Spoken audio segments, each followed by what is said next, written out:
Depois tá vazando muito, por aí chegar. Obrigado, irmão. Obrigado. Essa prancha aí é clássica. Tá puxando aqui, alguém tá puxando aqui. Boa tarde, presidente. A gente está ao vivo na Globo News sobre a nomeação do juiz Sérgio Moro para esse ministério, esse super ministério da Justiça. O que o senhor diria para a gente?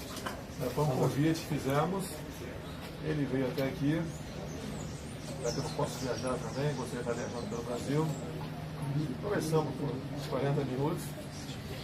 Ele expôs, logicamente, o que ele pretende fazer caso seja ministro. Eu concordei com 100% do que ele propôs. Né? Ele queria uma liberdade total para combater a corrupção e o crime organizado. E um ministério com poderes para tal. Eu até adiantei, quem sabe, uma fração da COAF dentro do Ministério da Justiça. A questão da segurança ir para a Justiça, que nós já tínhamos decidido, bem como as nomeações, ele tem ampla liberdade realmente para exercer o seu trabalho lá. Da minha parte, sempre fui favorável a isso, deu sinal dele, e ele, via a nota, aceitou o convite. E depois ele vai para o Supremo, O que presidente? esses poderes todos, o que você imagina que ele possa fazer? Temos 3 subministérios, vamos assim dizer. Você tem o da Economia, Paulo Guedes, você tem o da Defesa com Augusto Heleno, porque as Forças Armadas vão sim fazer parte da política nacional. Não vão ser jogadas, relegadas ao segundo plano, como foi no governo FHC e PT. E esse agora da Justiça e segurança. Combate à corrupção e ao crime organizado, eu acho que isso aí é muito importante para nós. Não podemos deixar continuar crescendo como está a violência no nosso país via crime organizado. E o caminho para combater isso é seguir o dinheiro. E você tem que ter meios para tal. E o Ministério da Justiça daria todos os meios para Sérgio Moro perseguir esse objetivo. Ele vai para o Ministério da Agricultura e do Meio Ambiente. Como é que fica? O que acontece? No primeiro lá atrás, a ideia surgiu do colega, aí foi bem recebida, porque sempre houve uma briga entre o Ministério da Agricultura e Meio Ambiente. E tinha que se pacificar isso aí em alguns países do mundo, e isso é um só ministério. Então dei a ideia. Depois, com o passar do tempo, os próprios ruralistas acharam que não era o caso, para evitar pressões internacionais, entre outras coisas.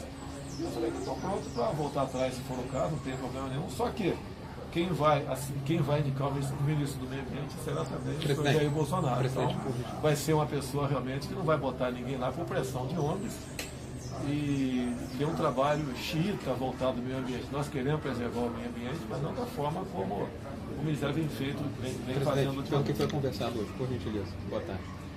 Ficou combinado com o Moro que se abrir uma vaga no Supremo Tribunal Federal, ele poderia assumir essa cadeira no futuro? Não ficou combinado, mas coração meu, lá na frente, ele tendo um bom sucessor, isso está aberto para ele. Só não combinou o tempo que ele pedido, fica, o tempo que ele alguma vai ficar. exigência, presidente? Oi? Ele fez algum pedido, alguma exigência para aceitar o cargo? Olha, a adesão dele é difícil, ele vai abrir mão da tua função, da carreira dele, tá de 22 anos de serviço, vai abrir mão disso para enfrentar um desafio. Até eu chamo ele realmente de um soldado, né? Ele está indo à guerra sem medo de morrer. E ele quer perseguir esse objetivo e vai ter muito mais poderes para perseguir esse objetivo de combate à corrupção e crime organizado do que estando à frente lá da vara da Justiça Federal em Curitiba. Está dentro de um compromisso de tempo que ele fica? Não tem compromisso nenhum. Nenhum compromisso por mim, ele fica ad eterno lá. Mas ele é uma pessoa que tem que reconhecer o trabalho dele. É um homem que perdeu a liberdade para comprar um pão na padaria ou de passear com a família no shopping. Eu costumo dizer, não só ele como eu, né, nós temos menos direitos do que alguém com a tornozeleira, que está andando por aí. Tendo em vista a questão da segurança. Então, não tem problema nenhum. Quem for porventura denunciar, vai responder, não vai ter, tem o que eu falado. Eu mostro vídeos, me acompanhando durante a campanha toda, a pré-campanha, o apoio popular que eu tive. Eu não gastei nada no meu bolso, né? Dos quase 5 milhões que arrecadamos para vaquinha, etc. Sobraram 2 milhões, que a gente não sabe o que fazer com esse recurso, que é doar para uma instituição qualquer, se tiver um meio legal para tal. Foi o povo que trabalhou pela minha campanha. É difícil acreditar que uma pessoa com um partido pequeno, sem televisão, sem fundo partidário, vítima de fake news, e chegou até chegar onde eu cheguei. Então temos uma responsabilidade, um compromisso, um respeito muito grande para com a população. O senhor não acha que a nomeação do Sérgio Moro acaba também enfraquecendo a Lava Jato? Olha, você não pode, ele mesmo tem falado que tem outros bons juízes no Brasil, muitos bons juízes, na própria lá, a vara lá de Curitiba, outra, acho que é uma mulher que assume o lugar dele, se não me engano, e ela vai fazer um trabalho semelhante ao dele, afinal de contas, né? A pena, a punição é em função do que está nos autos. Vai ser o xerife do seu governo? Oi? Vai ser o xerife do seu governo? Xerife, se você quiser dar esse nome para ele, é um ministério importante.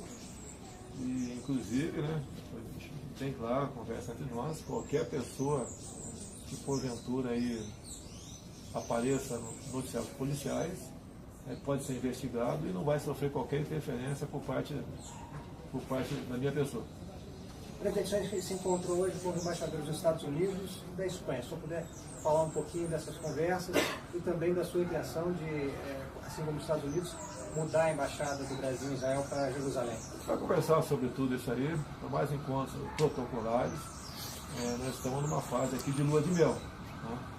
A ideia nossa é não entrar em particularidades. Semana que vem está previsto o embaixador da China aqui também e vamos continuar conversando. Eu quero continuar fazendo negócio, fazer negócio com o mundo todo sem o viés ideológico. Mas você pretende mudar a embaixada para Jerusalém e não reconhecer a Palestina? E por que faria? Como é que o senhor responde perdão, pode responder, a gente faz a pergunta na sequência, perdão. Olha só, o que eu vejo para o Planalto, estrategicamente, está muito próximo da Embaixada Palestina. Né?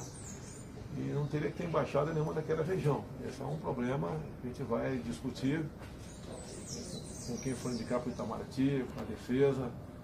Afinal de contas, a nossa segurança em primeiro lugar. Então, o Palácio Planalto pode estar próximo de qualquer tipo de edificação, seja ela qual for. A questão da embaixada, quem decide a capital, se o Brasil mudar a capital para o Rio de Janeiro, mudou, não tem problema. Os outros países, obviamente, viriam para cá com suas embaixadas. Eu não vejo clima pesado em você transferir, mudar a embaixada lá de Israel. Não vejo nenhum problema. Mas não é uma decisão tomada, presidente. Não é uma questão de vida ou morte. Nós temos todo o respeito com Israel, temos com o povo árabe. Aqui é um país onde todos aqui convivem pacificamente e nós não queremos criar problemas com ninguém. Nós queremos fazer um comércio com o mundo todo, buscar vias pacíficas para resolver os problemas, mas não queremos levantar poeira aqui, de modo que venha prejudicar a convivência que nós temos com o mundo todo. Israel sabe do respeito que eu tenho por eles, o povo árabe também. E vamos pacificar essa questão, tenho certeza. Presidente, como é que o senhor responde às críticas do PT sobre a indicação do juiz Sérgio Moro para o Ministério da Justiça? Se eles estão reclamando é porque eu fiz a coisa certa. O senhor acha que isso, de alguma forma, faz com que as investigações deles sejam vistas com outros olhos, como parciais? Confiança. Olha, eu nunca tive com o Sérgio Moro, não sei, 6 meses atrás, um encontro no aeroporto, eu apertei a mão dele e ele apertou a mão e foi embora, bateu um papo comigo. Logicamente ficou meio estranha aquela situação, mas 15 dias depois ele ligou para mim, eu falei quase 20 minutos com ele, eu estava no Piauí, e foi desfeito um mal entendido. E eu falei que ele tinha que ter um comportamento semelhante àquele mesmo, porque a afinidade com política, né, poderia dar margem para crítica futura.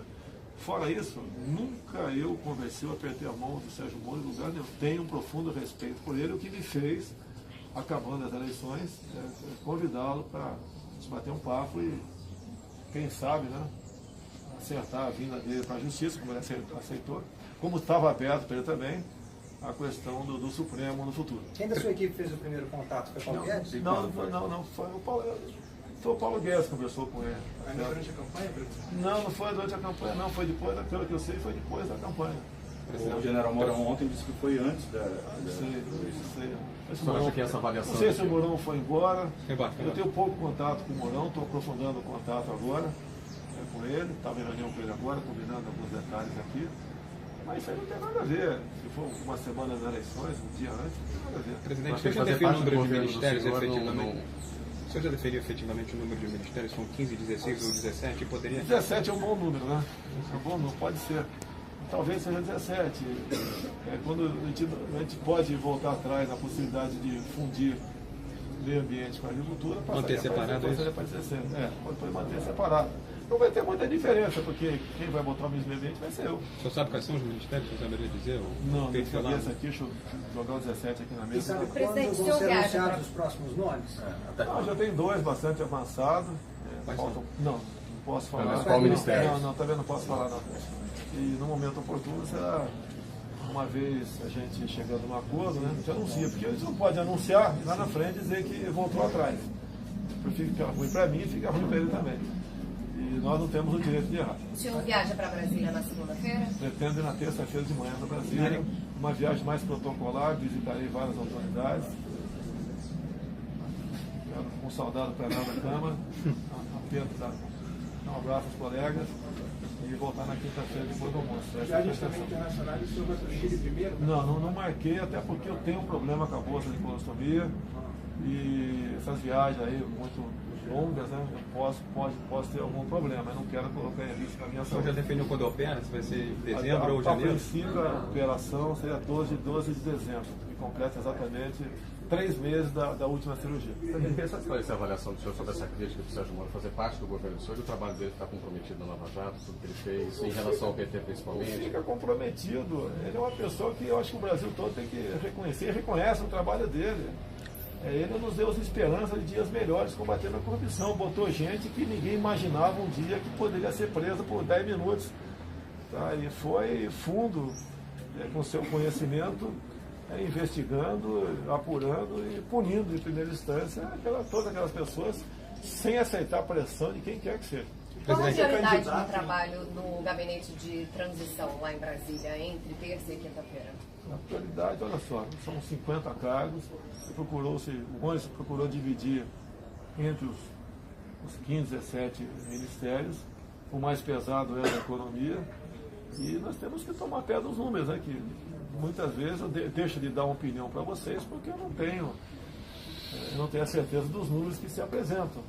Então a intenção nossa é saber o que nos espera para o ano que vem, buscar alguma maneira de aprovar alguma coisa no corrente ano, como digo, a reforma da Previdência. Se pudesse dar um passo que seria muito bem-vindo. Então o senhor apoia essa reforma do teto? Eu apoio a reforma que pode ser aprovada pela Câmara. Tá certo?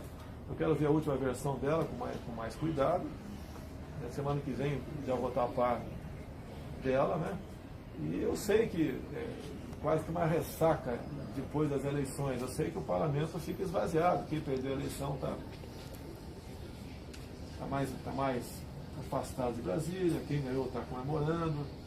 Então tem-se dificuldade para conseguir um quórum qualificado, que é para aprovar uma proposta de emenda à Constituição. Por isso que eu tenho falado, né? Não é a proposta que eu quero, o Paulo Guedes quer, ou quem quer que seja quer, aquela que pode ser aprovada pela Câmara. Alguém E pro fica do atual Congresso, quais governo, são as presidente? prioridades de Alguém fica do apoio atual pro governo? Congresso? O Ilan Goldfein, o Guardi? Olha só, eu dei carta branca para o Paulo Guedes. Não é todo mundo que está com o Temer, não tem que cortar a cabeça todo mundo. Não é, tem gente boa ali. E o que eu tenho conversado, não só com o Paulo Guedes, mas todos os ministros, é cumprir meta. O do Paulo Guedes inflação, taxa de juros, o valor do câmbio, buscar uma maneira de reduzir a nossa dívida interna sem aumentar a carga tributária, ampliar a quantidade de emprego no Brasil. Crescimento, né? Tudo está interligado. E ele tem que cumprir essa meta. Ele falou que cumpre. Tá certo?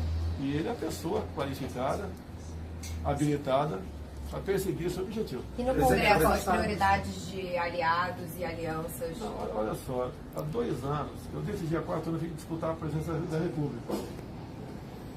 Sozinho. Tá? Ninguém acreditava. De 2 anos para cá, encerrou comigo o Henrique Lorenzoni. Começamos a fazer várias reuniões, juntamos mais de 120 deputados, um total de umas 8 reuniões. Seria uma base inicial. E daria apoio àquelas propostas várias que nós discutimos ao longo desses últimos 2 anos. Antes do primeiro turno, eu vi aqui a bancada da agricultura, a bancada evangélica, católica, da segurança, entre outros parlamentares de forma individual. Conversamos, estamos no mesmo barco, eu não quero fazer algo para mim, nós temos que fazer para o Brasil. Se eu for mal, o Brasil todo vai pagar um preço muito alto. Tá? Então, temos o mesmo objetivo, ninguém quer fazer maldade com ninguém. Mas algumas reformas nós temos que, obviamente, tentar fazê-las. A lei da Previdência é uma, tá? E não é a proposta inicial como o Temer quis lá, mas dá para aproveitar alguma coisa dela. Os militares são incluídos? Tá? Mas o que eu tenho falado é o seguinte, eu não sou corporativista. Se dermos todos os direitos que existem no artigo 7 da Constituição aos militares, você pode botar na Previdência, só que daí você não governa, você perde as Forças Armadas. Os militares, ao longo de 30 anos de serviço, na verdade, trabalham 45. E não estamos brigando por fundo de garantia, hora extra, direito à greve, seja lá o que for. Mas é diferente, assim como quem, o trabalhador comum que trabalha aí na construção civil, você não pode botar 65 anos para ele, que a partir dos 60 ele não consegue carregar um saco de cimento de 50 quilos mais. Tem um regime especial. Tá? Então você tem que ter essas especificidades, essas particularidades, que não é fácil, tem que conversar com o parlamento todo. E o parlamento vai se conscientizando aos poucos. Nós não queremos nos transformar numa Grécia. Se não fizermos nada, achar que vou sentar, esse barulho aqui dá bolsa, tá? Se eu simplesmente ficar sentado lá na cadeira e olhando para o céu, nós vamos transformar numa Grécia. Não queremos isso. Nós temos que ter capacidade para se antecipar a problemas e coragem para tomar decisões. Presidente, recentemente o general Mourão falou que o governo não pode ver a imprensa como inimiga. E já desde o começo, aí, desde após a sua vitória, alguns atritos já aconteceram, e principalmente com o jornal Folha de São Paulo. Queria que o senhor comentasse essa questão e principalmente essa declaração do Mourão de que a imprensa não pode ser vista como inimiga. Hoje em dia a imprensa está muito diversificada. Eu cheguei aqui graças às mídias sociais. E quem vai fazer a seleção, qual imprensa vai sobreviver ou não, é a própria população. A imprensa que não entrega a verdade nos seus jornais, nas televisões ou nos alto-falantes de rádio, vai ficar para trás. Presidente, sobre a proposta do governador Wilson Witzel de abater pessoas armadas com fuzil, qual a sua opinião sobre essa questão da segurança pública, especialmente no Rio de Janeiro, diante dessa declaração? Vamos para um caso concreto. Qual era a forma de engajamento do Exército no Haiti? Lá, se você pegasse alguém portando uma arma de guerra, aquele alguém seria alvo e poderia ser abatido. A violência tem crescido, o armamento por parte da bandidagem está cada vez mais sofisticado. O que nós temos que dar, na verdade, ao policial, que eu chamo de retaguarda jurídica. Uma vez havendo o confronto, você não pode partir para punir o policial. Você pode abrir um processo, investigar, mas não pode punir o policial. Porque cada vez que você faz isso, você estimula a bandidagem a agir de forma mais violenta ainda contra aquele que está do lado da lei. O policial é um ser humano que tem família e muitos deles pensam, antes de entrar até no engajamento, o que seria da tua esposa, dos teus filhos, caso ele fosse preso. Não é nem se fosse morto. E nós não podemos deixar que o ativismo, por parte de alguns, condene esses policiais quando envolvidos em operações ou em confronto. Presidente, por que não tentar fazer a presidência da Câmara e do Senado? Você acha que já tem base suficiente? Estou dando a minha opinião. Geralmente um presidente não se envolve nessa questão porque ele vai se queimar com uma parcela considerável da Câmara. O que eu conversei com alguns do meu partido é que nós devemos ter humildade e apoiar alguém de outro partido, logicamente, que tem o compromisso de liberar a pauta para as questões nossas. E eu acho que assim a gente poderia angariar mais simpatia de parlamentares e de partidos para o nosso projeto. Poderia ser o Rodrigo Maia? Pode ser o Rodrigo Maia, pode ser o Alceu Moreira, pode ser o João Campos, tem outro também, o Jacobo da mesa, vários que lançaram e outros que vão aparecer também. Então o compromisso teria que ter conosco de não segurar a nossa pauta. Presidente, voltando à nomeação de Sérgio Moro, você pode explicar melhor como vai ser esse superministério? Ele vai englobar Justiça, Segurança Pública, mas outros órgãos do atual governo. Outros órgãos, o mais importante. Explica, por favor, como é que vai funcionar. Você pode ter uma parte do COAF lá também, que ele tem que ter informações em tempo real do lado dele para tomar providência. E a questão do crime organizado, você combate seguindo o dinheiro. Tem que ter todos os órgãos do governo, uma representação lá dentro, pelo menos, né, para que ele possa decidir de forma rápida o combate ao crime organizado. Mas CGU, transparência, olha só, logicamente eu acho que não iria falar dessa forma aqui. Carece de estudo e nós temos que ver se não estamos correndo nenhuma inconstitucionalidade, tá? nessas questões, mas parcelas, né, desses órgãos a gente vai ter diante da justiça para que possa trabalhar com velocidade que essa questão merece. Presidente, o desemprego é um problema muito grande hoje no Brasil. O desemprego é um problema muito grande hoje no Brasil. Se pegar o número de pessoas desempregadas é 13 milhões, mas se você analisar as caras que estão subocupadas ou trabalhando menos horas do que desejavam, já chega a mais de 27 milhões. Tem uma meta, um objetivo a ser perseguido para reduzir isso e de que forma, de que maneira? Você fala em turismo. Por que o Brasil não está entre os 40 países que mais recebem turismo no mundo? Não tem cabimento. O turismo aí você rapidamente teria centenas de milhares de empregos no Brasil. O que falta? Você tem que ver a questão da violência. Ninguém vem de fora aqui para o Brasil sabendo qual é o risco de morrer aqui. Então, se você consegue atacar a questão da violência, você pode trazer gente de fora que vai movimentar a nossa economia com um custo quase zero. Nossa, apenas uma pequena infraestrutura. Não temos turismo de mergulho no Brasil. Eu sou mergulhador profissional. Já tentei uns 10, 15 anos atrás afundar alguns barcos na Baía de Angra e não tive sucesso, dado a burocracia e a forma como essas licenças não eram, dificilmente seriam concedidas. Você tem que desburocratizar muita coisa. Eu tentei um tempo atrás, comecei a abrir um negócio particular, poder empregar 5, 6 pessoas, mas a dificuldade que eu tive para prosseguir isso aí, eu desisti. Né? Então você tem que dar meios para quem quer empreender, o faça com prazer, e não com preocupação, e depois tirar o Estado, né, da perseguição com essas pessoas. Muitas vezes a questão da fiscalização é feita de forma bastante radical.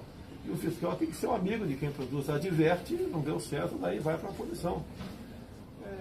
Desburocratizar, desregulamentar, essas questões todas tem que se fazer presente aí para você. Mas não tem uma meta. Você não pode ter meta, é muito fácil. Eu não estou mais em campanha, né? Em campanha a pessoa costuma falar, né? Vou abrir 6 mil creches, vou criar 10 milhões de empregos, vou criar 2 milhões de empregos com energia solar, essa historinha toda, uma conversa que não chega a lugar nenhum. Agora você pode ver como é formada a nossa mão de obra no Brasil. A educação está sendo conduzida a contento para no final da linha formar um bom profissional, que seja um bom empregado, um bom patrão, um bom liberal? Não está sendo. Então isso tem que ser mudado, não vai ser de uma hora para outra. Presidente, a respeito da educação, por que o ensino superior na ciência e tecnologia? Uma pergunta interessante aí. Você pega 200 melhores faculdades do mundo, não tem nenhuma brasileira. É errado isso. Atenção, vou ter que parar aí. Tá salvo aí? Então, nada como está lá da ciência e tecnologia. Olha lá o Marcos Pontes, que vai dar com toda certeza um gás muito especial para essa questão. Como finalizar, Ministérios da Agricultura e o Meio Ambiente, vocês estão nessas discussões? Em que ponto estão essas discussões? Não, olha só, no primeiro momento houve quase uma unanimidade dos ruralistas de querer a fusão. Certo? Hoje em dia não existe mais unanimidade. Então tem mais 2 meses para decidir. Mas pelo que está aparecendo, vão ficar distintos, mas eu que vou nomear os 2 meses. A gente entendeu o ensino superior é só para ter mais investimento nas universidades? Não, muito pelo contrário. Você tem que. O objetivo nosso é investir mais no ensino básico e médio. O petróleo o senhor vai apoiar? Porque é uma fonte de receita importante para o Brasil, presidente. O Petrobras não tem capacidade de investir mais. Então você tem que buscar fazer parcerias, vender algumas áreas. Até porque, um assunto importante, né? Se a super bateria de grafeno sair da prancheta, como está saindo, a energia de fontes fósseis aí ficará no segundo plano. Os leilões continuarão acontecendo? Pode continuar acontecendo. A fusão, por exemplo, da Embraer, da Boeing, continua sem problema nenhum. O senhor vai avalizar? Sim. Presidente, uma última pergunta sobre a imprensa. Por que os nossos colegas de imprensa escrita e também de agências internacionais ficaram de fora dessa coletiva?